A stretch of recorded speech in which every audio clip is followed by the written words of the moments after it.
Zamonasida bir ayol eri vafot etdi. 2 farzandi bor edi uni.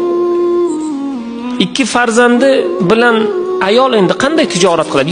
Yoshgina farzandlari bor. Ayol farzandlariga qarasinmi, chiqib ishlasinmi? Uncha boy badavlat bo'lmagan oila eridan qolgan, meros qolgan narsalarni yeb bitirishdi, tugadi, hech narsa yo'q.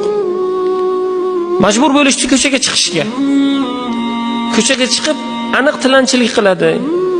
Zodagon, obro'li, puldor, boy xonadonlarning eshigini taqillatish evaziga non, bu narsa, ya'ni hayotlarini o'tkazishlik uchun. Hayotlari shundan, shu zaylda davom etardi. Ayol aytadi, bir kun bir xonadonning eshigini taqillatdim. Juda hashamatli uy edi u.